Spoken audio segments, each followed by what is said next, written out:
How you doing? Well, my name is Loshawnparks. I am the owner of Parks Motor Group. I have 8 of these trucks right here, as you guys can see. These are Freightliner Cascadias. I lease these trucks. I named this one particular Rafe. And I figure there's no better time than now to ghost ride the whips.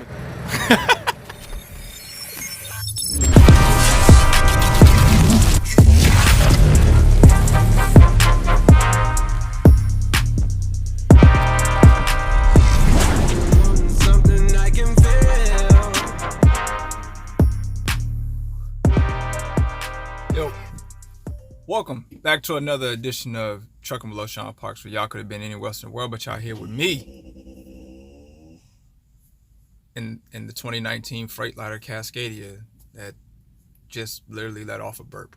I'm glad that y'all are here, okay? Oh boy, did part 1 get a lot of people in their feelings, okay?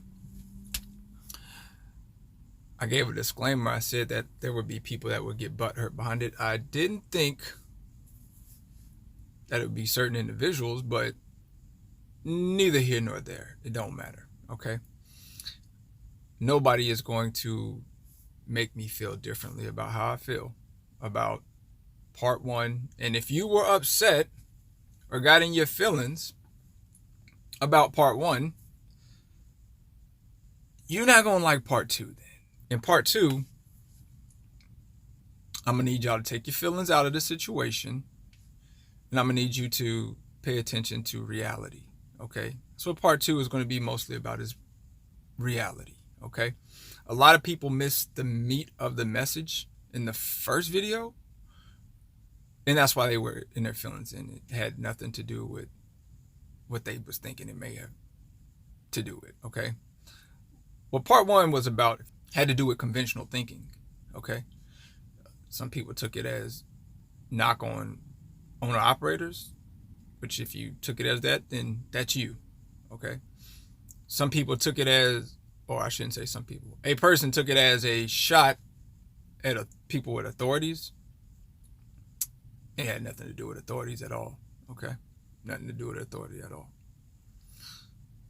I was trying to give you guys a different perspective of how this industry works, okay? And there's going to be probably somebody who's going to say, that's not really how it works there, young man. Okay, my response to that is, it's not how it used to be, okay? So what you have to do is you have to adapt and adjust to what it is, period, okay? What's the fastest way to a needle in a haystack? Burn the haystack. Nevertheless, man, I'm not going to take up too much more of your time.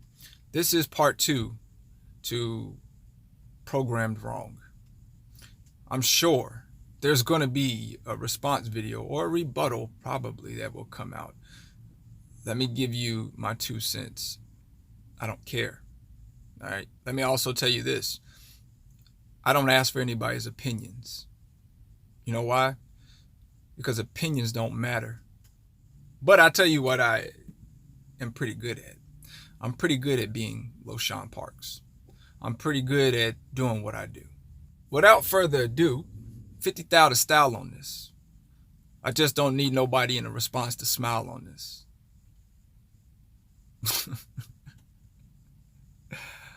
Oh yeah, by the way, once again, it has nothing to do with authority. 300! Enjoy the video. Some in pop restaurants are barely making it. Barely making it. But the food chains, McDonald's, Taco Bell, Burger King, KFC,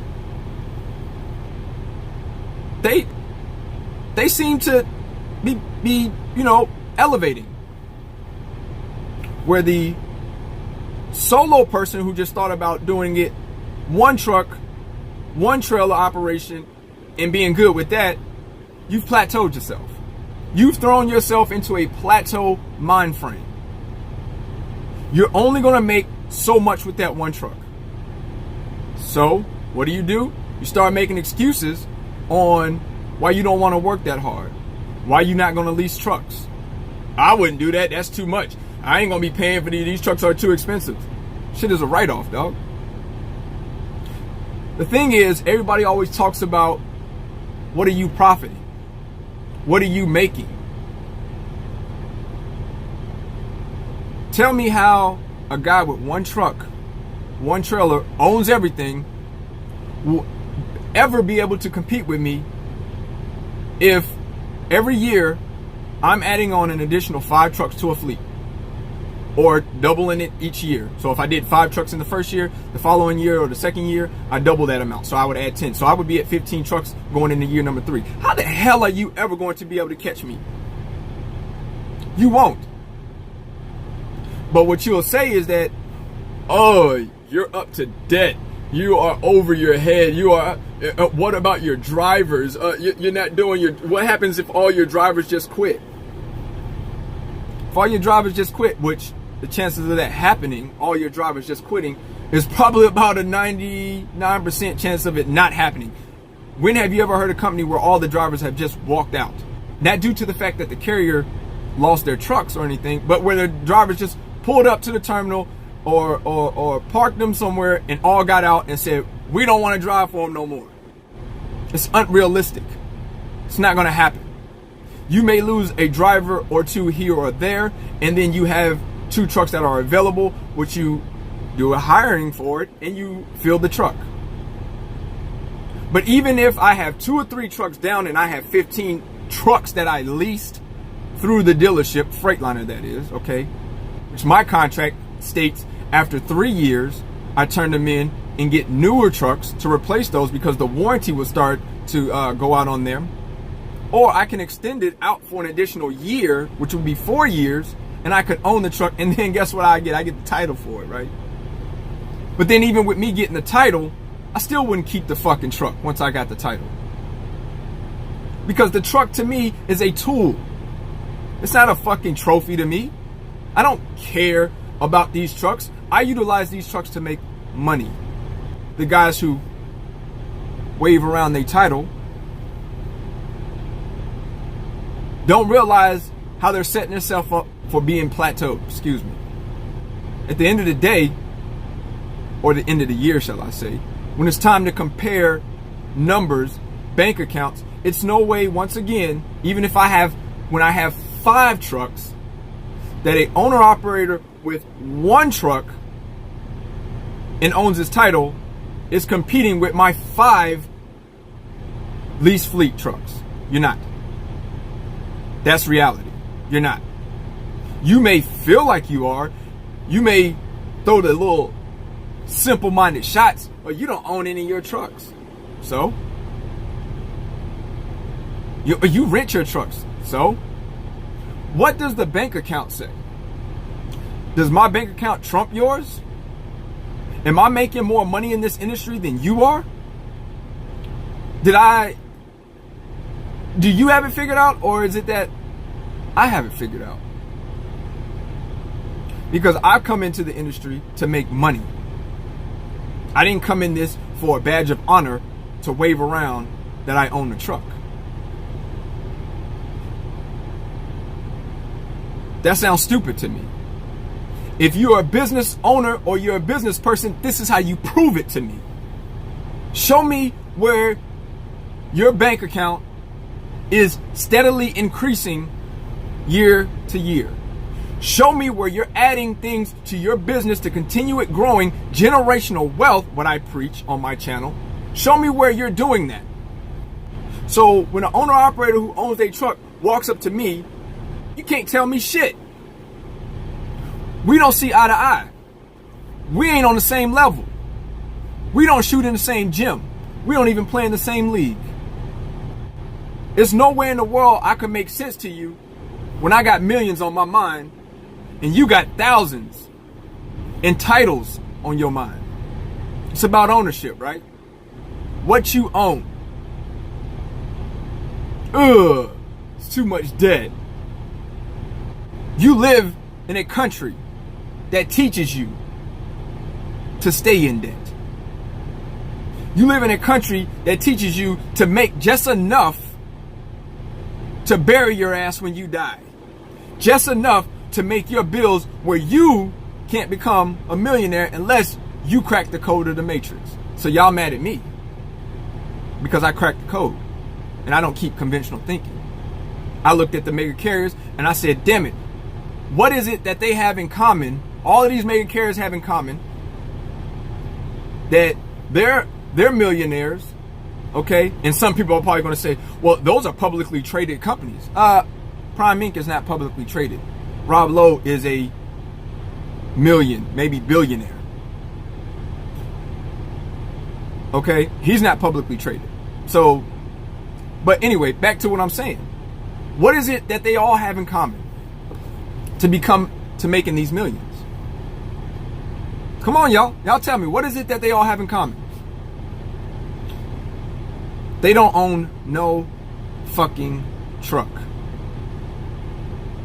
They lease all of their trucks until the warranties are up, and then they get rid of them.